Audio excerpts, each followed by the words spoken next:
নিরাপত্তার অভাবে ভুগছি সবাই।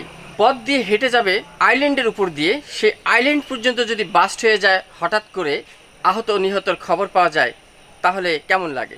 এই কষ্টকর কথা বলছি এই কারণেই, ঈদের ঠিক 2 দিন পরেই এমন একটি ঘটনা ঘটে গেল ঢাকা মহানগর উত্তর পল্লবী থানায় 3 নম্বর ওয়ার্ডে অ্যাভিনিউ 5-এর লাস্ট মাথায় একটি আইল্যান্ড হঠাৎ করে বাস্ট। একটি আইল্যান্ডের যে আইল্যান্ডের নিচ দিয়ে যে ড্রেন, সেই ড্রেনের মধ্যে যে গ্যাস তৈরি হয়, সেই গ্যাস বিস্ফোরণ হয়ে এক মহিলা আহত এবং আশেপাশের মানুষেরা আতঙ্কে। এটা কোনো বোমা বিস্ফোরণ নয়, এটা কোনো বোতলের যে গ্যাস, ওই গ্যাস বিস্ফোরণ নয়, বা কোনো ককটেল বিস্ফোরণ নয়। এটি একটি আইল্যান্ডের উপর দিয়ে মানুষ হেঁটে যায়, আইল্যান্ডের নিচে যে ড্রেন, ওই ড্রেনের মধ্যে দিয়ে যে গ্যাস তৈরি হয়েছিল, সেই গ্যাস বিস্ফোরণ হয়েই কিন্তু এই আতঙ্ক সৃষ্টি।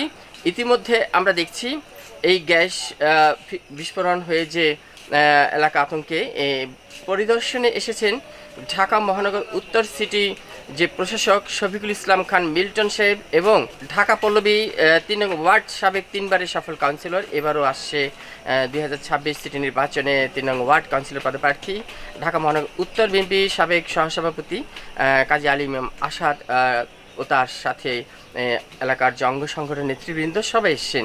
এই গ্যাস বিস্ফোরণ থেকে একজন মানুষকে আমরা আহত পেয়েছি, তার সাথে একটু কথা বলছি। আপনি যাওয়ার সময় এই যে এই জায়গায় না, ওই জায়গা থেকে আমার সমস্যাটা। এই গ্যাস, এখান থেকে যে গ্যাসটা বিস্ফোরণ হয়েছিল, সেই এই বিস্ফোরণে কিন্তু আমরা দেখতে পাচ্ছি একজন ব্যক্তি আহত হয়েছেন। আমরা একটু তার কাছ থেকে, ভুক্তভোগীর কাছ থেকে শুনবো। তো এই যে এইখান থেকে যে গ্যাস ফর্ম হলো, আপনি এখান থেকে কি পথ দিয়ে হাঁটছিলেন? হ্যাঁ, আমি সাইকেল খামার থেকে বাসায় যাওয়ার পথে ভাই জিজ্ঞেস করুন। না, মানে আপনি এই দিক দিয়ে যাইতেছিলেন, তখন এই ফুটপাতের উপরে ছিলেন। এই মুহূর্তে এটা যখন বাস হয়েছে, আপনি কি পড়ে গেছেন? আমি যেটা নিজেই বলতে পারি না, পড়েছে আমার জ্ঞান আসছে, আমার ওই জায়গায় খেলায় দিচ্ছে। খেলায় দেওয়ার পরেই আমি আবার চোখ মিল্লা দেখি কি এখান থেকে আল্লাহ তো বাঁচাইছে, তো বড় ধরনের মাথাটা তাহলে লড়ে নাই।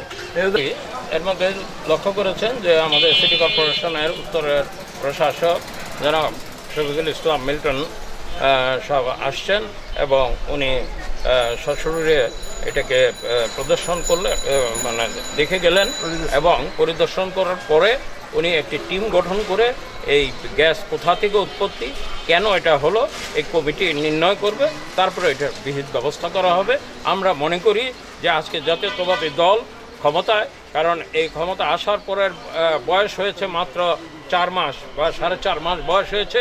এর মধ্যেই যে কর্মকাণ্ডগুলি, যে অ্যাক্সিডেন্টটা হয়েছে, আপনারা জানেন যে এটা তো আসলে সেই স্বৈরাচার আমলের কাজ, এবং এই কাজের মধ্যে যে ভুল ত্রুটি রয়েছে, এবং এখানে যে কোথাও কোনো গ্যাসের লিকেজ আছে কি না, কারণ আমরা ইতিমধ্যেই জানি এলাকায় কিছু অবৈধ তিতাস গ্যাসের কানেকশন রয়েছে, হয়তোবা কোনো লিকেজের গ্যাস থেকে এই গ্যাস এখানে সৃষ্টি হয়েছে, এবং এই গ্যাসের কারণে 5-7টা স্ল্যাব হঠাৎ করে বিকট শব্দ করে 5-6 ফিট উপরে চলে গেছে। এখন এই গ্যাসটা কেন হলো, এটা প্রশাসক মহোদয় এটাকে বললেন একটা কমিটি করবে, এবং কমিটি নির্ণয় করার পর আমরা পদক্ষেপ নেব। এবং আমাদের জাতীয়তাবাদী দলের সরকার যারা তারেক রহমানের নেতৃত্বে আজকে যে উন্নয়ন কর্মকাণ্ড করছে, এবং আমরা সকলকে নিয়ে দেশকে ডেভেলপমেন্ট করতে চাই, সেই আলোকে আজকে যে দুর্ঘটনা হয়েছে, এটা সঠিক কারণ নির্ণয় করে ইনশাল্লাহ আমরা অতি দ্রুত সময়ের মধ্যে এটাকে সমাপ্ত করার চেষ্টা করব। এবং আল্লাহ পাকের লাখ লাখ শুকরিয়া আদায় করছি যে জানমালের তেমন কোনো ক্ষতি হয় নাই। আমাদের উনি খামারে ছিলেন এবং আসার পরে উনি হেঁটে যাচ্ছিলেন এবং এই স্ল্যাব থেকে হয়েছে। তারপরে বলি যে উনি যেভাবে আঘাতপ্রাপ্ত হওয়ার কথা ছিল, আল্লাহ পাক তাকে রক্ষা করেছে। আমরা সকলে ভালো থাকি, সুস্থ থাকি, এবং এই দুর্ঘটনা থেকে আমরা মুক্ত থাকি। ধন্যবাদ সকলকে। আমি ছিলাম আপনাদের সাথে শাহ আলম সম্রাট, রিপোর্টার MCB TV, ঢাকা মহানগর উত্তর পল্লবী থানা 3 নং ওয়ার্ড।